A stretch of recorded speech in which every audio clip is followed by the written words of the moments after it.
You are watching Access LaPorte County Channel 97. Coming up next is the July 9th meeting for the Michigan City Commission on the Social Status of African American Males. You can find more information for this meeting by visiting www.accesslaportecounty.org. Good afternoon, everybody. Welcome to the Michigan City Commission on the Social Status of African American Males meeting on this Wednesday, July 9th, 2025. Please bear with me a little bit. I'm kind of losing my voice. I'm a little under the weather. We'll go ahead and call the meeting to order at 12:02. Please rise for the Pledge of Allegiance.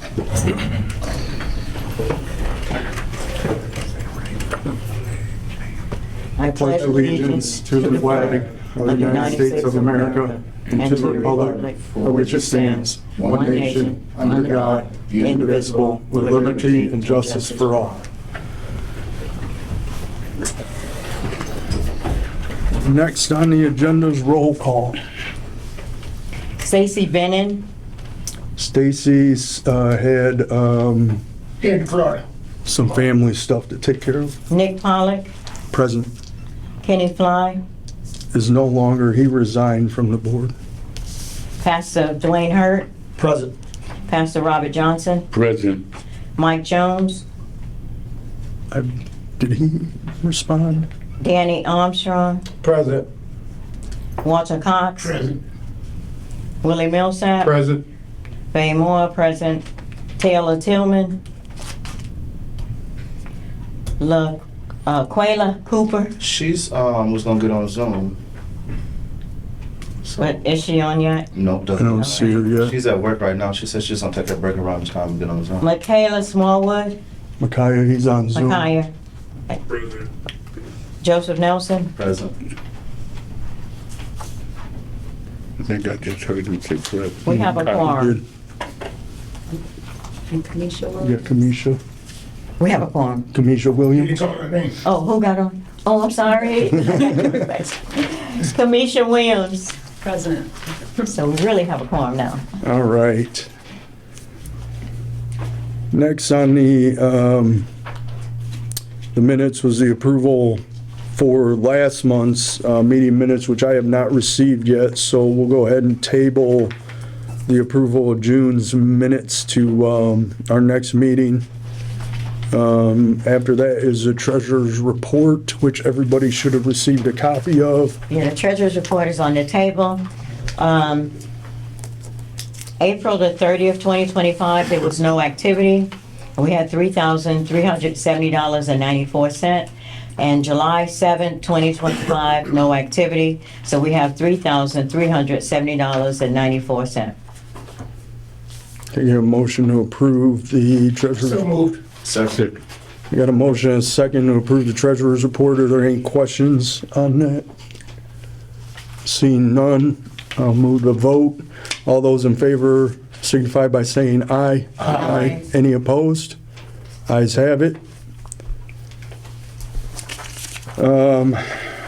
Under old business, we got the Juneteenth table. I know myself, Commissioner Armstrong, Commissioner Moore attended that I saw. Did anybody else happen to make it down there for the Juneteenth? And stay very long. You made it down? Okay, Yeah, me and my daughter, we made it down. right on.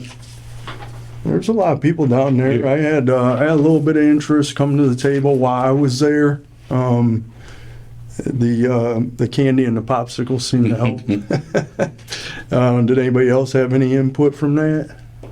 No, but I have the tent, the table, and the banner at my house. Well, I waiting for appreciate that. pickup. Appreciate that.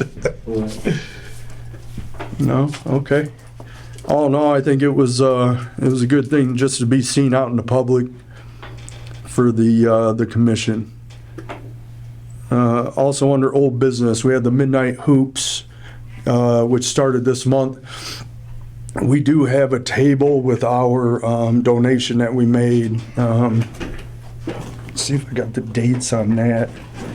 I was wondering if anybody would have any interest in sitting at the table. And this is at the Y, right? Yes. That's why. Yeah. I'm part of that, so I can in and out. Okay, and represent the commission. I do it well. I was on the 10. Okay, so we actually have one this weekend. If we want, the dates are the 13th of July, the 20th of July, and the 27th of July. We can set up a table on any of those days, and then also August 3rd and August 10th. August 3rd is the championship games, and August 10th is the awards celebration. So I am actually out of town the rest of this month, so I'm not going to be available August. I have to check my calendar for August. I believe I might have some availability during that championship game, but Commissioner Nelson, you said you would, and Commissioner Hurt, so afterwards, I'll step in. Commissioner Armstrong, appreciate that. After No, I'll the be there. Okay. Yeah, we'll get together and maybe try to coordinate which days. I'll make one of them. You'll take one too, okay? And if I might add, very good turnout. Yeah, I'm guessing, I had to leave a little early, but I'm guessing 60 to 70 wow, came to play. nice. So, males and females. That's So, awesome. Okay. Yeah. All right, I appreciate y'all stepping up for that. We'll get those dates squared away, and I'll let her know on that. Anything else under old business anybody wants to bring up? No? All right, moving on. Under new business, we do have a guest speaker this month. It's Mr. Christopher Williams with the Millennium Solar Electric Training Academy. He was brought to us by Commissioner Armstrong. So I don't know if you want to give a little background. What you have in front of you is a little brochure about the core, which is the program that we're looking to teach. Being a journeyman carpenter, that's one of the qualifications to teach this program. Also, public education teacher. I have myself went through the whole book of core as an instructor. Of course, you have to know the book, know what you're teaching. Christopher Williams is my instructor out of Illinois. He's on the program itself now, going to be stepping into the prisons teaching solar. So let's give congratulations to him. I'm really great, proud of this man. He's taught me a lot, and I'd like to bring him here to Michigan City to, of course, help our students around here and teach them as well. Is he on Zoom? How you guys doing? I apologize, my screen, camera's not showing, not viewing. My name is Christopher Williams, and I am a third generation electrician. And I've been in the renewable energy space right now for the last 20 plus years. I have over 30 years of experience in construction. We've been teaching construction since 2018. I was one of the first recipients to receive a grant teaching renewable energy and sustainability in Illinois. And yes, we have a contract at Kewanee Prison to teach solar and renewable construction, and also Western Sterling Correctional Center, and that is the first one in the state, the first one in the country that's doing anything related to solar and renewable energy sustainability. So our organization, we have trained close to 1,000 students since we've been started, and that is very impressive. And I've met Danny and some of his classmates from Michigan City, and we taught that first course in Michigan City as a pilot. It went well. We came back a year later, and Danny was one of the bright stars in our class. And I urged him, I said, Danny, it's okay. It's cool for me to keep driving from Illinois to Michigan City to teach his classes. I said, but I'm gonna tell you one thing, what I prefer to do is train you guys to fish, so that way I can support a program here in Michigan City. So I am a master trainer for an organization called NCCER. NCCER is the National Center for Construction Education and Research. And recently, NCCER is a nonprofit education foundation that is supported through funds that participants such as different contractors got together, and they realized in the early 90s that, you know, we have to have a way to teach education and trade and construction to our population that's underserved. As everybody know, everybody does not make it to college, and even the ones that make it to college, sometimes when they come out, the career path has changed, so they're left with a lot of debt. The unions have been doing a great job in construction training, but there's a disparity there. Only 10% of individuals, maybe 15%, may make it into the union. So my question is, what happens to the rest of the 80% of the individuals that don't make it? And the problem has been they fail. So we know the importance of bridging the gap, and we have a lot of baby boomers and individuals that's coming out of the construction, retiring, and there's a major gap in the workforce in construction. So I believe what we need to do is look at all our traditional trades, and then we want to realize, okay, how can we add a sustainable element to our traditional trades that will cover the new industry where we're going. We're heading towards electrification. For those who are not familiar with that term, electrification or decarbonization is when we eliminate all of fossil fuel burning elements such as our gas stoves, our gas appliances, our gas furnaces. Well, if that's the case, if that's what's going to happen, then that means there's a great need for electrification. So now we're going to rewire the home so that way it could be energy efficient. And we're going to add renewable technologies to carpentry. We're going to teach roofers. We're going to teach carpenters. We're going to teach HVAC technicians and plumbers how to use renewable products. You know, so it's an envelope ceiling. That's just, excuse me, some of the things that we offer, including weatherization. And I believe by doing these things, by teaching this technology and adding to what's already there, we're not replacing the old contractors. We're just adding, we're remodifying the curriculum with new technology. And being I'm a master trainer, what that means is not only am I certified to teach, I'm certified to train another instructor. So Danny went through a trainer program that possibly took, I believe it was 1 week, Danny? Yes, sir.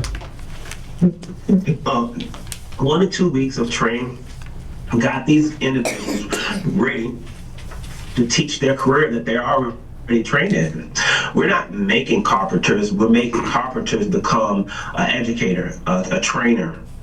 You know, not everyone is pulled to teach and to educate. So what we're looking to do is to start a branch in Indiana, Michigan City, that will be registered and certified to teach sustainability and renewable energy, including all construction trades. So what that means is that we will, you guys will identify a location, a building, where the training will be at, and our organization will come out and do an audit and survey to see if this location is ideal, a candidate for a training facility.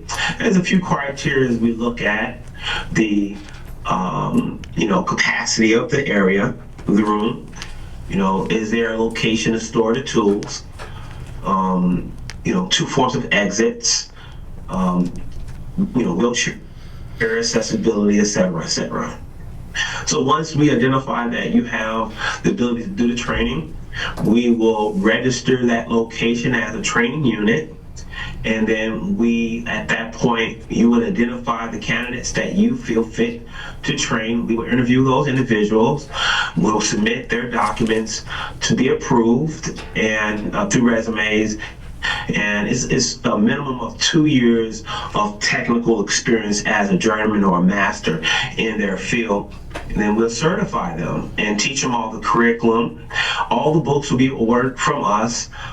We have different kits that can be purchased to help expedite your training ability. And with the training, there's stackable credentials. So the first thing that everyone takes, it doesn't matter what industry you gravitate to, everyone learns core technology. Core is the basics of the starting point. So when you think of the core, I think of a nucleus, I think of something in the middle. So that's the information that Danny shared with you, was the core, where if I want to become a plumber, if I want to become an HVAC technician, if I want to become an electrician, we all have to take core. So it makes sense that you teach the basics of construction. The first thing you learn in core is the money. Where is the money? How much are you gonna earn? It's called, lost for words, can't think of the first subject. Build your future. It's build your future. And that's what we get out there to find out how much a welder make, how much a plumber make, how much do an electrician make, and why do I want to be a contractor? Why do I want to be a technician? Then after you take core, we normally tend to teach OSHA safety. One of the first, second subjects in core is safety, but then we get them OSHA certified. Most organizations just go with the bare 10. We normally try to teach to OSHA 30 because OSHA 30 is what's required for contractors. If you want to be a foreman or a lead, you have to have OSHA 30. Then after they take a safety and an OSHA 30, so now coming out of core, they will receive at least 3 certifications. Safety, you'll get your OSHA 30, and then you would get the general construction completion. And then from that, then they can select their elective. So then, if they're working with a union or working with a contractor, then at that point they can decide, okay, I'll take my first year apprentice to go towards that trade. So Millennium has an apprenticeship program here in Illinois, and it is focused on electrical. Being that I'm an electrical contractor, we kind of focus on the electrical, but we do have the ability to teach every trade under the umbrella with our organization. And again, our organization is accredited, and we can go into any state in the United States. And also recently we got approved to start programs as far as Africa. I'm currently working in the United States Virgin Islands to start a program there. So this is an international program that we could pretty much set up anywhere. So why not next door in Indiana? There's any questions at this point? Anybody have any questions? Yeah, I have a question. Suppose you already have your OSHA 30 certification. Do you still have to retake it? Well, I recommend anyone who has their OSHA certification to still get recertified, because if I'm not mistaken, there's always a requirement to take continuing education credits. And if your OSHA card is more than 2 years old, they're going to require you to take it again anyways. So if it's recently, then you'll just have to show that you can opt out. But if it's more than 2 years, we just ask guys, just take it over just as a refreshment. You never could go wrong learning safety more than once. That's right. Commissioner Cox. Thank you. Yeah, what kind of financial outlay is required for this program to start, like in Michigan City? Okay, so are you referring to an individual who are trying to No, get I'm referring involved to the whole program. or an organization? I'm referring to the organization because you said you have to find a dwelling that meets the requirements, et cetera, et cetera. I just want to know. Okay. The estimate of what So- kind of financial outlay. Yes. So to become a certified program, the cost is $5,000. However, we have worked that number down to $2,500 for a program. NCCR does charge $4,999, but we are a master certified trainer, and we got that number down to $2,500 for the programs we work with. And with that, you are certified. You will become a training hub, like a learning center underneath our umbrella. And for each instructor, there's a charge of $850 per instructor getting certified. Okay, but that doesn't include the cost. That doesn't include the cost of the dwelling. Well, Does that include the cost of? no, I said that doesn't. It was a rhetorical question. That doesn't include the cost of the dwelling, correct? No. That will be that dwelling. The location will be up to you. If you have a location, that will be separate. Normally, what happens in a situation like this, someone would normally write a grant. We started our program off the back of a grant, where we had the grant, we had the training dollars, and now it was just time to get trained and certified. But if you don't have a grant, normally what would happen in that case is you would just utilize that monies and write it off towards a grant. We utilize WIOA funding to train our students. So I'm pretty sure you can get registered with WIOA, and depending on the construction trade, WIOA is paid, if I'm not mistaken, up to $8,000 per participant to take the training. Thank you very much. No problem. I got it. Commissioner Yeah. Are Nelson. there any hello, how you doing? I appreciate the presentation. Are there any particular requirements for a space? Any material that's going to be needed, equipment, things of that nature? Or is it something that y'all Yes, and it depends on the construction trade that will be taught, number one.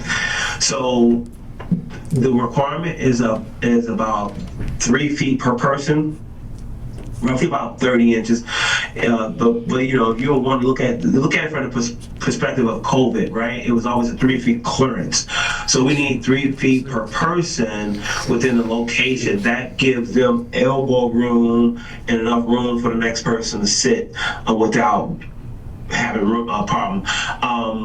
My first class I've taught, it was 30 students in one classroom. So I needed 1,200 square foot of classroom space, and that was with a class of 30. And it depends, like I said, how small or how big your class is. And let's just say if you're teaching construction or carpentry, then you would have a requirement of the tools of that trade. So if you're teaching plumbing, you don't need the things that the carpenter class need, you just need the things of your trade.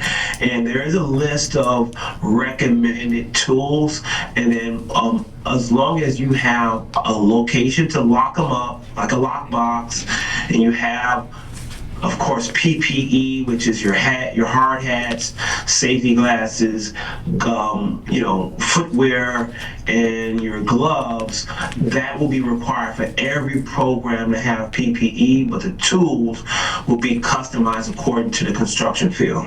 So for that class of 30, how much does that cost? As far as material and equipment?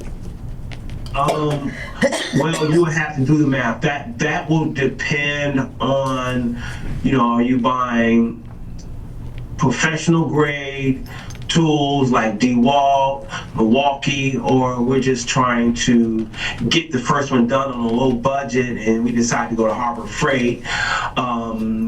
So let's just give you a roundabout number, just for giggles. About $5,000 will be a solid investment in tools. There's kits that you can purchase that might be a little bit cheaper. NCCR does have a starter kit. I can't recall exactly how much it is, but it's about $4,000 to $5,000. And that covered roughly 30 students? So luckily, you don't have to have a tool bag for every student. The tool requirement is just for training, it's for the instructors. So if I had 2 or 3 instructors, I'm really only buying the tools for the instructors. I'm not necessarily buying a tool kit for every student. And then if I do have the hands-on tools, and if I had 10 students or 15 students in class, I might buy enough of 5 tool bags and put them in teams of 2 or 3. Okay. Excuse me. That way I won't have to spend all the upfront money, because I'm gonna be 100% honest with you. When I started my first program, we didn't have a lot of money. I really built that out my pocket, and it wasn't until I was able to require a draw on the training dollars because we had a contract. And once I got that down payment, I utilized that money to purchase the things that I wasn't able to afford. But to get certified and get started, I started on a shoestring budget, so it's possible. Excuse me. Thank you. No problem. Commissioner Cox? But you also said that the dwelling needed to be handicap accessible. I guess you need 2 bathrooms as well. And Well, a the location requirement too. was so an individual could at least get into that bathroom if they had a wheelchair. Okay. And they did, one location, we did have to show how that wheelchair would get into the building. It was a flat location, and we, had maybe a couple steps, and we just had to build a ramp. We didn't build a carpenter ramp. We bought some metal that was thick enough for a wheelchair to slope up, and we just put an inexpensive handrail that was portable and movable from location to location, because I didn't have the budget to I know Danny builds these things all the time. I didn't have the budget to build a wood handicap accessible, so we found an inexpensive way to do it. Oh, thank you. Commissioner Williams? Yeah, my Yes, sir. question was just, is there a cost for the students? Yes, well, you have to charge for the students. That's the only way you're gonna make your money. You got to pay your instructors, you have to pay everybody. So the student cost varies according to what you charge, what you pay your instructors, the cost of the books. You have to work the cost of the pencils and the markers and the pens and all the office equipment into it. So you have to work those numbers to see what's a fit for you. We don't make anything off of your training. Whatever you charge is all your dollars. There's only a charge for your book and the certification process. There's a charge for that. You can do as many trainings in a year as you possibly want. The only time there's a charge generator is when we certify a student. But let's just say if you just did a crash course and there's no certifications and you had 4 of those, then all you paid to us was your setup charge, and that would be completely it. You make all your own prices, you make your own profit. Is there two more questions? Is there like an average cost that you could share? And then are there usually like any grants that could be used to kind of make the class more affordable for students? I will take the grant question first because I like that question.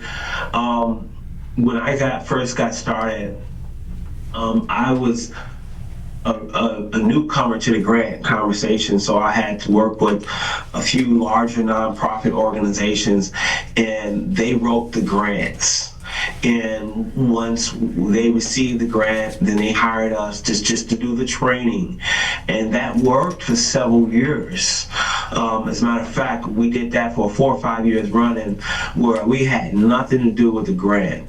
And then I realized at this point, we was waiting on a phone call from the ones that was writing the grants, and they got all the credit, and we barely got recognized in the industry, although the students know we did a great job. But the newspaper, and when it went upstate, our names got left off. So I start diving into these grants.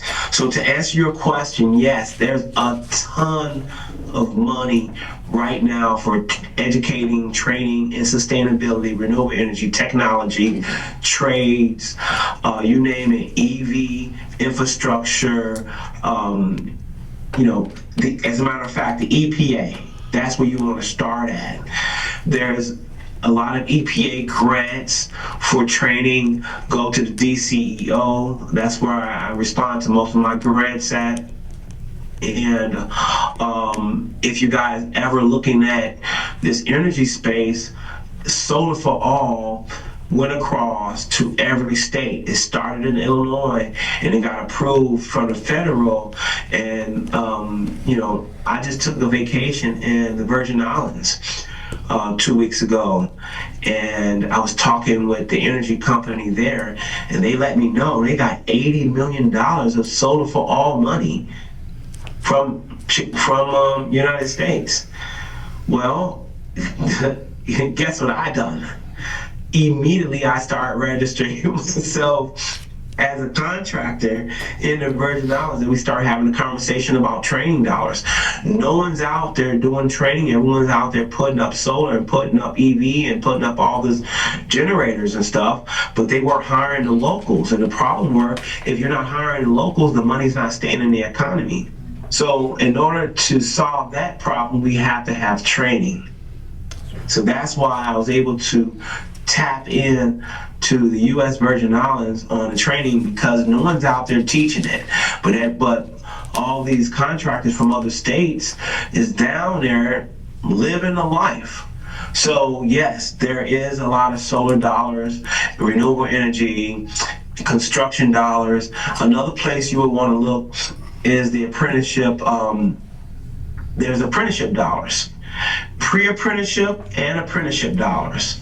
I don't know the website off the top of my head, but I can do some research and send it to you later. And there's a lot of dollars in building construction training programs. And as far as what would be an average cost to charge, I would say anywhere from $1,000 a student. Anywhere from 1,000 plus per student will be a good start. So, if you have a cohort of 10 to 15 students, you might be looking at, depending on the cost of business, the books, this, that, and the other. Normally what I do is add up the cost of business first, what I'm paying the instructor, what I'm paying for the books, what I'm renting the location for, adds all that up, and I divide it by the amount of students. That gives me my cost, and then I'll add my percentage on top of that. But I think if you start off at 1,000 to 1,500, that would not be a bad start. Thank you. Not a problem. Anybody else? I have a couple questions. Mr. Williams, my name's Nick Pollock. I'm the chair of the Social Status Commission here in Michigan City. I appreciate you taking the time today to address the board. Couple things. I am a business representative for the Carpenters Union. I do live in Michigan City, so you're right, not everybody's going to go into the trades, at least the union trades. I understand that, so I'm glad that you offer other pathways. I would love to take everybody into the Carpenters if I could, but that's just not the reality of it. You know, I also appreciate the fact that you recognize that, you know, local workers are important for the jobs that are being done in their communities. I preach that all the time, so Yes. I appreciate you saying that, because without the work going to local contractors, we cannot put the locals to work. So I agree with you 100% on that. One of the things I know, I can't speak for all the union trades, but I know the carpenters, we do make exceptions for new members who are applying that have already done the NCCER program. And I just want to, you know, for people that don't understand, when you said it was a recognized program, you're talking about Department of Labor recognition, correct? Yes, sir. Yeah, so for anybody who doesn't know, the NCCER program is recognized by the Department of Labor. So that's something very important that comes along with it. Other than that, I think all the other questions I had have already been asked. So if there's nothing else, I'd like to add one thing to what you said, and I appreciate you and all your work you've done. One other thing I want to say is these training is and can be a pathway to union jobs as well.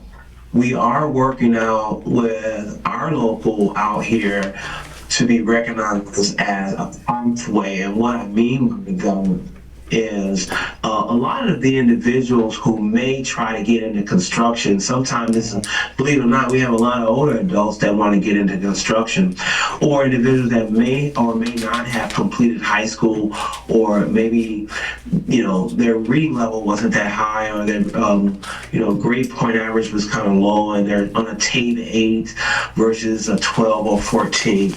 Our program allows mentorship for our young men and women, and it becomes a bridge to get into one of these union apprenticeship programs. And sometimes they will look and acknowledge that year you spent, that time you spent as time served, where you don't have to start from scratch. So I think just having a union that recognizes the work we're doing makes a big difference. It eliminates some major hurdles and barriers, because we are union friendly. I was a 134 union electrician for many years. And as a matter of fact, my local at one point wanted us to take our training and partner with the local and become a local. But the only reason why I didn't do it is because I wouldn't have been able to touch as many people, because there's some stipulations once we had became a union, 100% union organization. We couldn't work with all these great nonprofits organizations and go after our own grant funding. But that doesn't mean I never stopped trying to figure out how we bridge the gap. So I applaud the fact that you realize and recognize that this is not a bad thing. No, I appreciate that, and I'm glad you said that, because it actually did remind me of one other question. I believe I have the answer to the question, but I don't want to make any assumptions. But you said that you just started getting the program going at Kewanee Correctional Facility and Western Sterling Correctional Facility. So if I'm not mistaken, you know, typically our commission asks if anybody has a felony, is that a deterrent from them getting into the program? I'll let you go ahead and answer that, but I think I already know the answer. Yeah, that's a good question. That's a really great question. You know, legislation kind of got passed, and it kind of tried to loosen it up a little bit for, you know, individuals who are returning citizens, and, you know, individuals that may have a little hiccup on their background.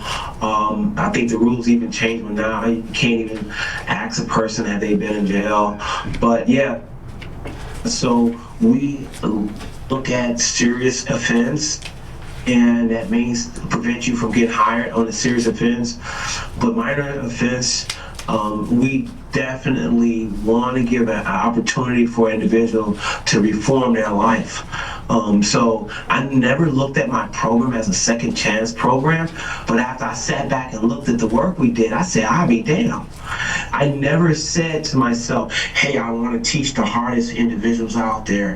I want to teach the ones that didn't get a chance. I just want to have a great program. I just want to teach anybody who wants to learn. It just so happened that the ones that needed it the most was the worst areas. And guess what? I'm happy to say those are the hardest working individuals. The ones who come out of college, not trying to be funny, but those are the smart asses. They think they know it all. They don't want to listen. They got 100 chances and 100 tries out there. But the ones who don't have any chances and they're on their last chance, these guys work hard. They make me proud. I have one guy that came through my program, and if I'm not mistaken,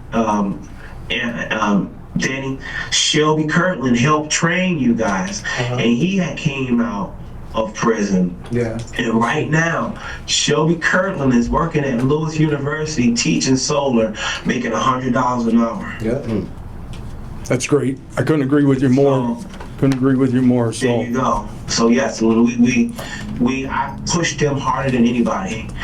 You know, and I mentioned that you have to start with a little mentor program. You gotta be able to, because a lot of these individuals that take into this training, you know, they've been sitting on the couch for the longest, and so we gotta be mindful of this demographic that we're working with sometimes. All right, so I'm assuming Commissioner Armstrong will be our point of contact if we had any questions or anybody interested in this area and getting the program off and running? Or will we reach out? Absolutely, Okay. absolutely. And I'm willing to share any information that you might want, including the curriculum that will be taught and how it all works, and I'm willing to put everything in writing for you. Wonderful. Well, once again, thank you for your time. I appreciate everything you had to say today and explaining the program to us. All right, well, thank you very much for having me, and the rest of you have a wonderful evening. Same to you. All right. Congratulations again, Chris. Thanks again for coming out, zooming in. We appreciate you. Michigan City Back to School. All right, thank you, sir. Have a great one. Let's go. Go ahead. All right, next on the agenda, we have subcommittee reports. First on the list is education. As far as education, no real big changes, still on this push of getting more people enthused about getting into the schools. That's our big push right now. And we've got people that are signing up. Good. Going to the board to find out how to get on. All right, thank you, Commissioner Hurt. Yes, I would like to find out if the Education Committee plan on being at the Back to School rally. The Back to School rally is August the 9th from 11 to 3. So is the Education Committee plan on being at the Michigan City Back to School rally? Get with me and tell me what you need or what you're expecting. I'd like to be part of that. What we're expecting is for you to, someone to go online at www.educate, or just say Michigan City Back to School rally, and it'll come up, and there's a place for you to register as a exhibitor. And then they'd have the information as to what you need to do. But if you want to have funds to buy something to give out at the Back to School rally, which would be the purpose of you being out there, is to give something out to the students, then you need to put a request in 30 days before. Okay. You need to bring it to the commission, how much money you guys Today. would Which will be need. today. Right. Would need, and you need to bring it before us. And I have the form, if I can pass it to you now. Okay. What, For you to fill out. And it should be done 30 days before the event, so that we could get the money processed. what did we do last year? Candy backpacks, Last year, papers, pencils, Supply. candy. and I think, how much you spent, was it $250? It was around $250 last year That's it? that they, It was, we had That a we asked for. Did you have enough supplies? well, they got donations, because, We had, Paper, because we were overgiving. I'll get with you, Mr. Cox, since you Okay. did already. But I didn't organize it, I just happened to show up. But at least you know what went on. Stacy and Stacy, Cornick. Okay. I think what we should do then is if we spent $250 last year, we should at least make a motion to possibly spend up to $250 this year, Yeah. so it's on the minutes. So, Mr. Cox, Commissioner Cox, you made a motion to? Yes, super 50. We got a second on Yeah. that? I got a second. Yep.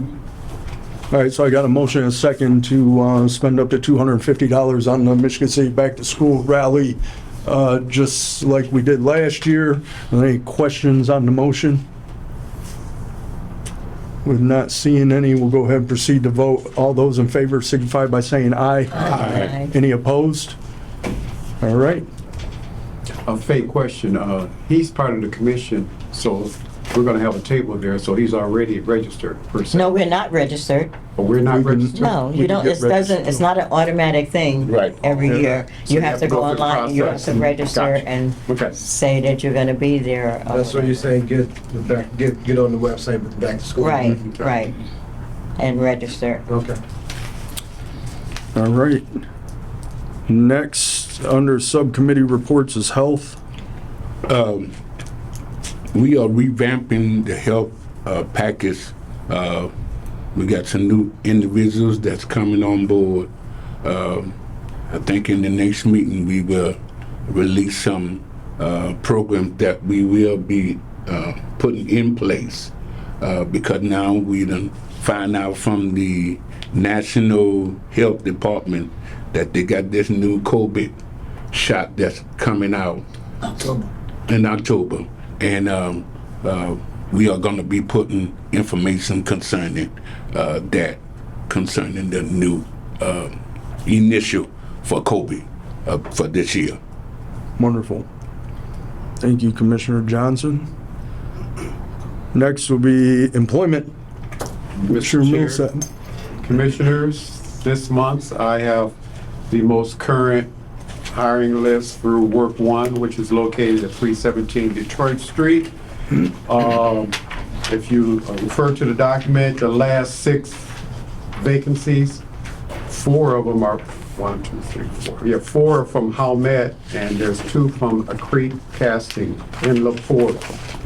And there's other ones for Lake County, Porter County, and Stark County. Refer to Work One if anyone is interested into any of those openings. Call or go down, make an appointment to speak with a placement officer, and you will be enrolled. The second one is for Amazon, which is our neighbor that's coming.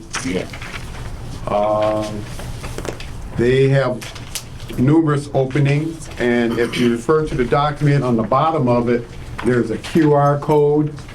On Fridays, you can call after 6 p.m. and get a listing and a description of all the openings that they have. So scan that QR code at the bottom of that document, Fridays after 6 p.m., and you will get all the information necessary to apply. The next document is for a job fair in Maryville, July the 30th, 11:30 to 2:30. It's located at the 6600 Broadway in Maryville. They have their annual job fair there. There will be a lot of openings available. The final document is for Compass Healthcare, which is located right across the state line. They have numerous openings, i.e. food service worker, diet clerk, housekeeping, storeroom stocker, and they have 3 shifts, but it's right across the state line. So you can go on their website, Compass Healthcare, and get additional information. Backing up on the job fair, backing up on the Amazon, starting pay is $19.50. Questions? Great information. If not, remember, Work One, all this information that you guys are receiving is from Work One, which is located at 317 Detroit Street. Wonderful. Okay, Thank you, Commissioner Millsap. thank you. Thank you. Next, we have criminal justice, which I don't, Stacy normally reports on that, correct? And then social factors. Commissioner Moore. Social factors, we don't have anything. All right, next on the agenda is public comment. Any comment from the public? Nothing? Good, came out. Thanks for coming. Thanks for coming. Next would be commissioner comment. Commissioner Williams. Nice to meet everybody. I'll be so sure. Yeah. Yeah, I wasn't able to make it to the last meeting, but I did watch it on the Alco TV. It was a lot of good information, especially from Commissioner Millsap and the Indiana plan. That was pretty cool. I'm excited to see what will come of this. Thank you. And welcome to the board. Councilman Nelson. I don't have anything. Commissioner Moore. I just would like to remind the commissioners that the education department especially, that there is a B.J. Ashley Scholarship that we established, the Commission of Social Status of African American Males, and the application is online. And I did bring you a sample of something I'll give to you after the meeting. And the application is online, so of course this year we didn't offer it, but I would hope that we would be in place to be able to offer the scholarship next year. I also have one other thing that I'd like to bring to our attention, that we have the Social Status Commission has worked with Michigan City International Friendship Botanical Gardens to have an African American garden. And it is out there, and there is a plaque out there. So but they do need help attending the gardens at the Botanical Garden. And since we were the ones that asked them to put that out there, they're asking if we can try to find some volunteers, some kids or whatever, especially during the summer, to help maintain that garden.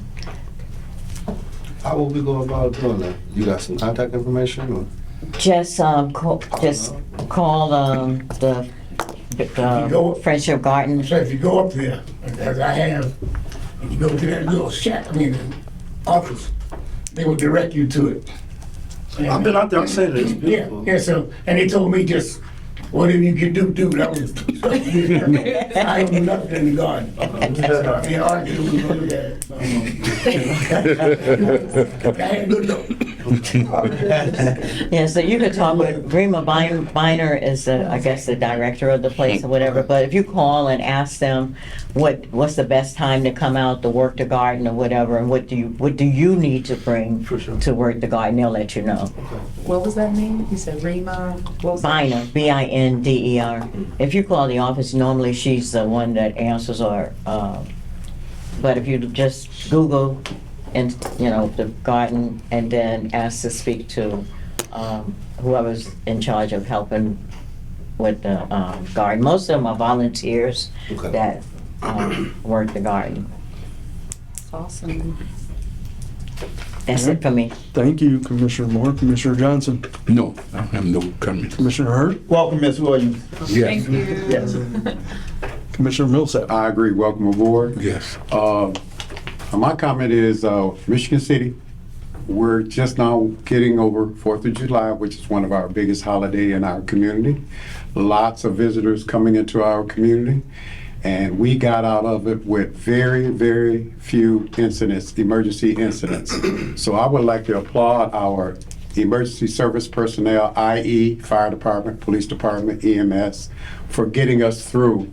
Because if you watch any news media, Right. other community has been going through quite a bit. So we got out of 4th of July with very few incidents. So once again, I applaud us. Yes. Agreed. Thank you. Commissioner Armstrong. Thank you. I'd like to request permission to present CORE at the back to school rally to few applications, talk to the students to see who would be interested in this program and see if, take a rally and see what actually, you know, what's out there, how many students would, like I said, would be interested in starting this program and see if there is a